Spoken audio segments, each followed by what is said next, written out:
Hello दोस्तों, आप सभी लोगों का स्वागत है हमारे चैनल पपाया कोडस में। दोस्तों, आज हम लोग के साथ है अंकित शर्मा, जो कि एज अ टेक एनालिस्ट है ओरेकल में, और इसके पहले इन्होंने बायजूस में भी वर्क किया एज अ सॉफ्टवेयर डेवलपर। इनसे हम लोग यहाँ पे जानेंगे कि हम लोग जावा इंजीनियर कैसे बन सकते हैं, क्या क्या चीज़ें हमें पढ़नी चाहिए और कैसे हमें प्रिपरेशन करना चाहिए, किन किन चीज़ों को हमें पढ़ना चाहिए जिससे कि हम जावा इंजीनियर बन सकें। तो उसी सब के बारे में हम लोग यहाँ पे डिस्कस करने वाले हैं। Welcome Ankit to our YouTube channel. और स्टार्ट करते हैं इस वीडियो को एक छोटे से इंट्रोडक्शन के साथ। Thank you Shubham and thank you so much for calling me here. तो दोस्तों, मैं आपको बता दूं, मेरा नाम अंकित शर्मा है, जैसा कि शुभम ने पहले ही बता दिया। तो एक मैं ब्रीफ इंट्रोडक्शन अपने बारे में देना चाहूँगा। मैं फ़िलहाल ओरेकल में काम करता हूँ। यहाँ पर मैं एज अ जावा इंजीनियर काम कर रहा हूँ, और इसके अलावा भी मैं फ्रीलांसिंग की कुछ चीज़ें करता रहता हूँ, वो भी जावा डोमेन में ही। अभी इस वीडियो का हमारा मकसद ये रहेगा कि आपको ये चीज़ क्लेरिफाई करना कि आप इस डोमेन में कैसे आगे बढ़ सकते हैं, कैसे आपको अप्लाई करना है, वो सारी चीज़ें हम इस वीडियो में डिस्कस करेंगे। तो ज़्यादा टाइम ना लेते हुए ये वीडियो हम बोरिंग बिल्कुल भी नहीं बनाएंगे, एकदम टू द पॉइंट बातें करेंगे हम। तो पहली बात तो ये कि अगर आपको जावा डोमेन में आना है और यहाँ पे जावा डेवलपर, जावा इंजीनियर या और भी बहुत सारे पोस्ट हैं, उस पे आपको अप्लाई करना है, तो आपको सबसे पहले तो कॉलेज लाइफ में हो या फिर आपकी अभी नई नई जॉब है, आपको स्विच करना है, तो आपको जावा की थोड़ी नॉलेज तो होनी चाहिए। जावा लैंग्वेज पे आपका कमांड होना चाहिए। उसमें भी आपको जैसे कि ऊप्स के कॉन्सेप्ट हैं और ये सब है, उसका आपको कोई एक वर्किंग छोटा सा प्रोजेक्ट अगर आपके पास हो किसी को दिखाने के लिए, maybe the interviewer want to see it, तो वो भी आप तैयार रखें। अभी आप कोडिंग करते होंगे, जैसे कि आप डीएसए तो मैंडेटरी होता ही है, तो डीएसए भी आपको मैं बोलना चाहूँगा कि जावा पे कुछ क्वेश्चंस आप ट्राई करें। जावा लैंग्वेज में बेसिकली लोग डिफरेंट डिफरेंट लैंग्वेज पे ट्राई करते हैं, जैसे कि पाइथन, सी प्लस प्लस। लेकिन जब आप जावा डोमेन में जा रहे हो तो आपके इंटरव्यूअर वो आपको बोल देंगे कि आपको ये क्वेश्चंस जावा में ही करने हैं, ऐसा वो एक कॉन्स्ट्रेंट आपको दे देंगे। तो उसके लिए भी आपको प्रिपेयर रहना है। अभी बात ये कि आपको अप्लाई कैसे करना है। तो अप्लाई करने का जो प्रोसेस है वो थोड़ा सा अलग है इसमें, क्योंकि अभी सब लोग जो अप्लाई कर रहे हैं तो काफ़ी जगह से हमें रिप्लाई नहीं आते हैं। काफ़ी जो रिक्रूटर्स है वो हमारे डीएम्स का मैसेज भी नहीं करते हैं, रिप्लाई बैक नहीं करते हमें लिंक्डइन पर। तो उससे रिलेटेड मैं एक चीज़ बतानी चाहूँगा आपको कि मान लीजिए अगर किसी ने कोई पोस्ट डाली है, एज अ जावा इंजीनियर की किसी ने पोस्ट डाली है लिंक्डइन पर, जॉब पोस्ट, ठीक है। तो आपको उसको कैसे अप्लाई करना है। एक तो आप डायरेक्ट अप्लाई करते हो, ठीक है, अप्लाई लिंक पे क्लिक करके। उसके बाद आप उस पर्सन को मैसेज करते हो लिंक्डइन पर ही, और आपको वहाँ से भी रिप्लाई नहीं आ रहा और जो आपने अप्लाई किया था वहाँ से भी रिप्लाई नहीं आ रहा, तो आप पहले पोस्ट को पूरी तरीके से एनालाइज करो, ठीक है। पोस्ट को एनालाइज करने का मतलब मेरा ये है कि आप पहले देखो कि उसमें टेक स्टैक क्या रिक्वायर्ड है, ठीक है। और आपके रिज्यूम में वो टेक स्टैक 80% टेक स्टैक वो होना चाहिए to get you to the next round. Okay, next round means screening round. Okay, तो सबसे पहले आपको अप्लाई तो करना ही है और आप उस पर्सन को मैसेज भी कर सकते हैं। इसके साथ साथ आप ये देखो कि आपको रेफरल मिल सकता है क्या, उस कंपनी में काम करने वाले लोग आपके कनेक्शंस में हैं क्या। अगर हैं तो उनको वो जॉब आईडी और अपना रिज्यूमे सेंड करो और उनसे रिक्वेस्ट करो, एक हम्बल रिक्वेस्ट, एक हम्बल मैसेज उनके लिए लिखो कि मुझे एक रेफरल चाहिए। और मैं बताना चाहूँगा साथ ही कि उन्हीं लोगों को आप मैसेज करो जो आपके कनेक्शंस में हैं और जिनके फॉलोवर्स थोड़े से कम हैं, क्योंकि अगर आप मैसेज करोगे जिसके फॉलोवर्स बहुत ज़्यादा है, तो वहाँ से आपको रिप्लाई आने का चांसेस कम है, क्योंकि 100+ पर्सन्स उसको ऑलरेडी रीच आउट कर रहे होंगे, ठीक है। तो आप अपने चांसेस को इंक्रीज कीजिए। तो एक बात तो ये हो गई कि आपको कैसे अप्लाई करना है, और दूसरा इसमें एक और चीज़ मैं ऐड करना चाहूँगा। कभी कभी जो भी पर्सन जॉब पोस्ट के लिए डालते हैं तो वो उसमें मेंशन करते हैं कि हायरिंग मैनेजर कौन है, ठीक है। अभी आप हायरिंग मैनेजर को भी कांटेक्ट कर सकते हो लिंक्डइन पे, उनको रिक्वेस्ट भेज के उनको अपना रिज्यूमे डायरेक्ट दिखा सकते हो। तो हायरिंग मैनेजर आपका रिज्यूमे अगर शॉर्ट लिस्टेड करेंगे तो वो डायरेक्ट रिक्रूटर्स को भेज देंगे कि आप इनको थोड़ा प्रेफरेंस दीजिए, ठीक है। तो ये चीज़ आप ध्यान रखिए, ये छोटे छोटे पॉइंट्स हैं, अगर आप इनको फॉलो अप करके चलेंगे तो आपके जो शॉर्ट लिस्टिंग के चांसेस है वो थोड़े से इंक्रीज हो जाएंगे, ठीक है। ओके, सो दोस्तों आप लोग को यहाँ पे एक ब्रीफ आइडिया मिल गया होगा कि कैसे आप लोग को जॉब के लिए अप्लाई करनी चाहिए और कैसे सारी चीज़ें करनी चाहिए। हम लोग आते हैं अपने नेक्स्ट पॉइंट पे। हम ये जानना चाहेंगे कि आपने अपनी डेवलपमेंट जर्नी कहाँ से स्टार्ट की, कैसे स्टार्ट की और किस लैंग्वेज से स्टार्ट की। ठीक है, तो मैं टायर 3 कॉलेज जेपी यूनिवर्सिटी से मैंने इंजीनियरिंग किया 2017 टू 2021। उसके बाद मुझे कॉलेज से प्लेसमेंट मिला जहाँ पे मेरे को एंड्रॉयड डेवलपर इंटर्न का रोल मिला था। बिकॉज मैंने अपने रिज्यूमे में एंड्रॉयड के प्रोजेक्ट्स डाले हुए थे, तो इसलिए मैं वहाँ पे शॉर्ट लिस्टेड एंड सेलेक्टेड हो गया after number of rounds of interviews. तो उसके बाद मैंने 5-6 महीने वो इंटर्नशिप की कंप्लीट की। उसके बाद I was started looking outside because that company was small in size. Okay, so I started looking out. Then I was able to crack Reliance Jio and Byju's at that time. So I find the compensation of Byju's better than Reliance Jio. So I joined Byju's. अभी Byju's में जब मैंने join किया था तो मैंने join किया था as a full stack developer. Full stack developer मेरे को फ्रंट एंड पे भी वर्क करना है, बैक एंड पे भी वर्क करना है। लेकिन जो मैंने इंटर्नशिप की थी वो की थी मैंने एंड्रॉयड डेवलपर इंटर्न। तो मैंने अपना टेक स्टैक चेंज किया।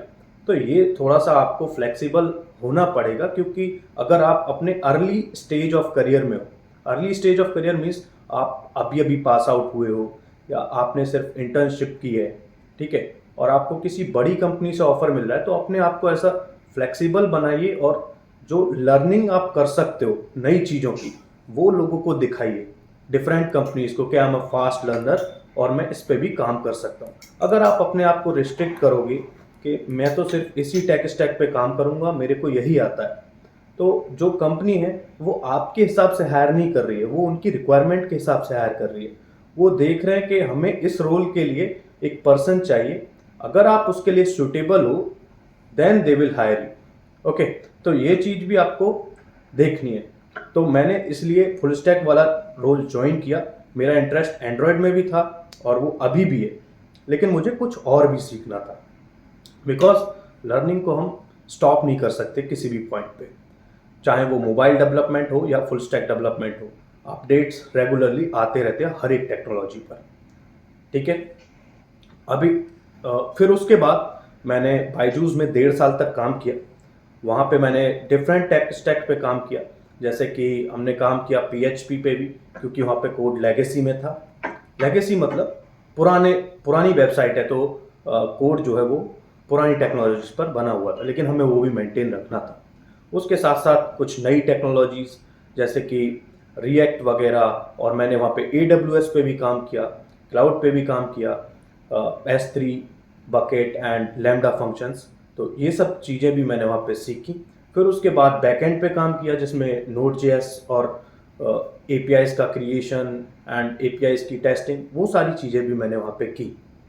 उसके बाद फिर वहाँ उस कंपनी में भी मेरा टेन्योर कंप्लीट हो रहा था। मेरे को लग रहा था कि अब मुझे स्विच करना चाहिए, बिकॉज एक स्टेज पे आपको लगेगा 1-2 साल बाद, अगर आप एज अ फुल स्टैक काम कर रहे हो या फिर आपका अर्ली स्टेज ऑफ करियर में हो, मतलब आपने 1 साल कहीं पे कंप्लीट कर लिया, 1-1.5 साल, और आपको लग रहा है कि आप थोड़ा बेटर डिजर्व करते हो, तो उसके बाद आप looking out for the different new opportunities. तो मैंने दोबारा से नई अपॉर्चुनिटीज़ को देखा और मैंने अप्लाई करना स्टार्ट किया। अभी उस टाइम पे क्या हो गया कि ले ऑफ्स हो रहे थे, और उसके साथ साथ ही जो मार्केट में एक मार्केट स्लो डाउन होने लगा। कहीं पे भी हम जॉब के लिए अप्लाई कर रहे थे तो हर कंपनी ले ऑफ कर रही है, और डिफरेंट इश्यूज आने लगे, और मैं सेलेक्ट नहीं हो रहा था कहीं पे भी। तो मुझे इस बात की भी टेंशन थी। फिर मैंने धीरे धीरे अपना जो अप्रोच था उसको मैं वही लेकर चला, जो मेरा सेम अप्रोच था जो मैंने आपको वीडियो के स्टार्टिंग में भी बताया। उस अप्रोच को लेकर चला और मैं कंसिस्टेंट रहा। तो मैंने 7-8 महीने तक उसी पे वर्क किया और मेरे को अपॉर्चुनिटीज़ मिलनी स्टार्ट हुई। क्योंकि कभी कभी क्या होता है दोस्तों, कि जब आप अप्लाई कर रहे होते हो ना, और आपका कहीं पे भी सिलेक्शन नहीं हो रहा होता है, तो आपका माइंड एक ऐसा डेवलप हो जाता है कि यार मैं अप्लाई तो कर रहा हूँ लेकिन कहीं से कोई रिप्लाई नहीं आ रहा है, कहीं पे कुछ भी नहीं हो रहा है, मैं तो ये फालतू में कर रहा हूँ अप्लाई, मुझे बंद कर देना चाहिए। लेकिन सोचो, अगर आपने 100 जगह ऑलरेडी अप्लाई किया है और आप 101 एप्लीकेशन अपनी डालने वाले, ठीक है, तो उसमें आपके लिए अपॉर्चुनिटी बनी है, लेकिन आप 100 पे डीमोटिवेट हो गए और आपने 101 वाला जो एप्लीकेशन है वो फिल नहीं किया, तो उसमें आपका लॉस है। तो आपको कंसिस्टेंसी जो है वो बनाए रखनी है, जॉब का सर्च नहीं रोकना है, डिमोटिवेशन और ये सारी चीज़ों को आपको ओवरकम करना पड़ेगा, बिकॉज और कोई रास्ता नहीं है, ठीक है। तो इसके लिए फिर मैंने दोबारा से अप्लाई करना स्टार्ट किया और मैंने 2 कंपनीज़ में दोबारा से सिलेक्शन ले लिया। हालांकि इस दौरान काफ़ी सारे रिजेक्शंस भी मिले और वो भी बड़ी बड़ी कंपनियों से, तो वो भी एक काफ़ी स्ट्रेस मेरे ऊपर आ गया था, लेकिन फिर मैंने उसको ओवरकम किया और 2 कंपनी, जिसमें पहली कंपनी थी मैकिन्सी और दूसरी कंपनी थी ओरेकल, तो फिर वही थोड़ा नेगोशिएशन एंड वो पार्ट करके मैंने ओरेकल को ज्वाइन किया। तो यहाँ पे अभी मुझे 1 साल कंप्लीट हो जाएगा। तो ये मेरी एक जर्नी रही है कि कैसे आपको अप्लाई करना है, इसी चीज़ में लोगों को टेंशन रहती है। ओके, सो आई थिंक इससे लोगों को आइडिया मिलेगा कि कैसे उन्हें चीज़ों के लिए प्रिपेयर होना चाहिए, कैसे जॉब के लिए प्रिपेयर होना चाहिए। अभी हम लोग बात करते हैं कि जैसे कोई जावा को लर्न करता है तो उसके लिए रोड मैप क्या होना चाहिए, मतलब क्या क्या स्टेप्स वाइज उसे चीज़ों को लर्न करना चाहिए। तो रोड मैप काफ़ी इंपॉर्टेंट होता है, लोगों को रोड मैप के बारे में मतलब काफ़ी लोग पूछते हैं, तो क्या मतलब एक अच्छा रोड मैप होना चाहिए किसी भी व्यक्ति को जावा पढ़ने के लिए। जावा पढ़ने का जो रोड मैप है वो यही है कि सबसे पहले तो आपको फंडामेंटल तो पढ़ना ही पड़ेगा इसका, वो तो आप छोड़ ही नहीं सकते। इसके साथ साथ आपको कोडिंग लगातार करनी होगी, क्योंकि काफ़ी टाइम तक क्या होता है कि हम टॉपिक्स तो पढ़ते जा रहे हैं, हमने ये पढ़ लिया वो पढ़ लिया, लेकिन हमने उसका कोड नहीं किया, या फिर कोड किया तो वो सिर्फ एग्जाम्पल देखा, उसी को रन करा दिया और हमको लगा कि हम समझ गए। लेकिन ऐसा नहीं है दोस्तों, आपको खुद भी कोड करना पड़ेगा। जैसे कि आप एक पॉलीमॉर्फिज्म या फिर ये ऊप्स के जो डिफरेंट कॉन्सेप्ट्स होते हैं, इनका ही एग्जांपल ले लो। किसी ने आपको बोला कि हमें इनहेरिटेंस शो करके दिखाओ, इनहेरिटेंस कैसे होता है या फंक्शन ओवरलोडिंग यहाँ पे कैसे वर्क करता है, तो आपको याद था एक पॉइंट और आपने वही एग्जाम्पल जो है आपने रट लिया था और आपने वही टाइप कर दिया या लिख दिया, ठीक है। अब वो आपको बोलेंगे कि इसमें कुछ मॉडिफिकेशंस करो, तो वहाँ पे आपके फंसने के थोड़े से चांसेस हो जाएंगे। अगर आप उसी चीज़ को खुद से अपने दिमाग से सोच के कोई एग्जाम्पल बना के और आपने प्रैक्टिस किया होता कोडिंग, तो आप कभी नहीं फंसते और आपको नई चीज़ें भी सीखने को मिलती। जैसे फंक्शन ओवरलोडिंग में आपको फंक्शन ओवरराइडिंग के बारे में भी जानने को मिलता। तो आपको कोडिंग को तो छोड़ना ही नहीं, ठीक है, वो तो आपको करते रहना है। फिर उसके बाद इसके थोड़े से एडवांस कॉन्सेप्ट आ जाते हैं, जो कि डेटा स्ट्रक्चर वगैरह है, जिसमें एरे, स्टैक, क्यूज, इस सब को कैसे इम्प्लीमेंट करना है ये भी आपको जावा में देखना है। क्योंकि जब आप बड़ी कंपनीज में इंटरव्यूज देंगे तो वहाँ पे क्या होता है कि जो आप क्वेश्चंस आपको मिलेंगे थोड़े से मीडियम लेवल के मिलेंगे। अगर आपने लीड कोड किया है तो वहाँ पे इजी, मीडियम, हार्ड रहता है, मीडियम लेवल के मिलेंगे और आपको कोई भी डेटा स्ट्रक्चर खुद से बनाना पड़ सकता है, ठीक है। तो उसमें फिर आपको उसकी भी प्रैक्टिस होनी चाहिए, जो एडवांस कॉन्सेप्ट हैं डेटा स्ट्रक्चर वाले, ठीक है। उसके बाद आपको एल्गोरिथम्स जो है वो जावा पे प्रैक्टिस करनी है। देखो, एल्गोरिथम्स तो लोग जानते हैं, शॉर्टिंग की, सर्चिंग की, लेकिन और आपने उसके बारे में पढ़ा भी होगा थॉटिकली, या आपने प्रैक्टिस की होगी, तब एग्जाम्पल डाल के कोई एरे को पास करके आपने किया होगा। लेकिन वही चीज़ आपको जावा में करनी है। जावा के कोड को रन कराना बहुत ही इम्पोर्टेंट है, क्योंकि वहाँ पे एक्सेप्शंस आते हैं, एक्सेप्शन हैंडलिंग आपको करनी होती है, तो वो चीज़ आपको करनी है। और फिर उसके बाद जब आप ये सब सीख गए, फंडामेंटल आपको आ गया, कोडिंग आपने कर ली और डीएसए की भी आपकी थोड़ी प्रैक्टिस जावा पे हो गई, तो उसके बाद आपको रुकना नहीं है। उसके बाद आपको जेडीबीसी पे जाना है, जावा डेटाबेस कनेक्टिविटी। आपको क्या करना है, कोई भी एक प्रोजेक्ट बनाना है जिसमें आपको जावा एप्लीकेशन को डेटाबेस से कनेक्ट करना है, ठीक है। और उसका आप कोई भी एक प्रोजेक्ट बना सकते हो। और उसको अपने रिज्यूम में भी शो कर सकते हो। तो ये एक बहुत ही फंडामेंटल कह लो या बहुत ही इजी वे मैंने बताया है कोई भी टेक्नोलॉजी को सीखने का। जावा ही नहीं, कोई भी अदर टेक्नोलॉजी को भी आप इस अप्रोच को फॉलो करके सीख सकते हो। जावा को सीख रहे हो तो ये अप्रोच आप एक बार फॉलो करके देखिए और जेडीबीसी तक जाइए। उसके आगे भी बहुत सारी चीज़ें हैं, spring application and then servlets, वो सब थोड़े से एडवांस कॉन्सेप्ट हो जाते हैं जो कि आपको, अगर आप एक्सपीरियंस पर्सन हो तो आपको उसके बारे में भी सीखना चाहिए। ओके, सो आई थिंक इससे व्यूअर्स को बहुत बढ़िया आइडिया मिल गया होगा कि कैसे उन्हें जावा के लिए प्रिपेयर करना चाहिए। अगर आप जावा इंजीनियर या जावा डेवलपर बनना चाहते हैं तो कैसे आपको उसके लिए प्रिपेयर होना चाहिए, क्या क्या स्टेप्स को फॉलो करना चाहिए लर्न करने के लिए चीज़ों को। सो बिगनर्स के लिए यहाँ पे कोई एडवाइस होगी कि बिगनर्स को कैसे प्रिपेयर करना चाहिए या कुछ और भी व्यूअर्स के लिए? बिगनर्स को यही एडवाइस होगी कि आप खुद से कोडिंग कीजिए। अगर आप कोई कोर्स भी खरीद रहे हो ना, तो हम यही गलती करते हैं कि हम कोर्स ले लेते हैं और उसकी वीडियोस देख के हमको लगने लग जाता है कि हाँ भाई मेरे को तो आ गया, ठीक है। लेकिन ऐसा नहीं होता है। जब तक आप वो चीज़ को खुद से प्रैक्टिस नहीं करोगे, खुद से कोड लिख के उसको रन नहीं करा लोगे, तब तक आप ये मत मानो कि आपको कोई भी लैंग्वेज पे कमांड आ गई।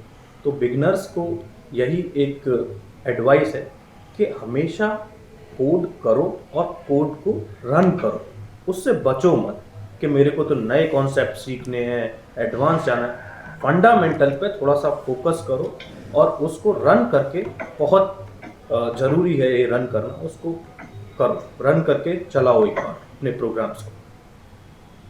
क्योंकि जब तक हम लोग कोड करेंगे नहीं तब तक हमें एरर्स मिलेंगे नहीं, और जब तक एरर नहीं मिलेंगे हम लर्न नहीं कर पाएंगे इस फील्ड में। तो एरर्स का आना काफ़ी ज़्यादा इंपॉर्टेंट होता है हमारी लर्निंग प्रोसेस के लिए, और उसके लिए आपको कोड लिखना पड़ता है। सो आई थिंक ये वीडियो आप लोगों के लिए बहुत ही बेनिफिशियल रहा होगा। Thank you Ankit for joining this session और इतनी सारी इन्फॉर्मेशन शेयर करने के लिए। आई होप इन फ्यूचर में हम लोग कोई और पॉडकास्ट साथ में कर सकेंगे। या thanks a lot for joining. Okay, so in the end thank you so much Shubham कि आपने मेरे को अपने चैनल पे एक अपॉर्चुनिटी दी कि लोगों तक मैं अपनी बात बता सकूं, ताकि काफ़ी लोगों को हेल्प हो सके। बिकॉज इस टाइम पे हमारे पास इन्फ्लुएंसर तो बहुत हैं, काफ़ी बड़े बड़े इन्फ्लुएंसर हैं। तो उसी एक लाइन में हम लोग एक छोटी सी चीज़ कर रहे हैं लोगों के लिए, ताकि आप लोगों को हेल्प हो सके। ये वीडियो कोई भी कमर्शियल पर्पस के लिए नहीं है गाइस, ना कोई हम लोग कोई कोर्स बेच रहे हैं यहाँ पे। तो यही है कि आपको कैसे एक हेल्प हो सके, उसके लिए ही है। और शुभम, ये एक इनिशिएटिव शुभम ने लिया है, तो इनके लिए भी बहुत बहुत बहुत थैंक यू, शुक्रिया, बाय। और आप सभी लोगों को भी thank you for watching this video. और आप लोग अपने दोस्तों के साथ भी शेयर कीजिए ताकि उन्हें भी पता चले इन सभी चीज़ों के बारे में, और चैनल को सब्सक्राइब कीजिए ताकि आपको और भी वीडियोस मिलते रहें। Thanks for watching this video and happy coding.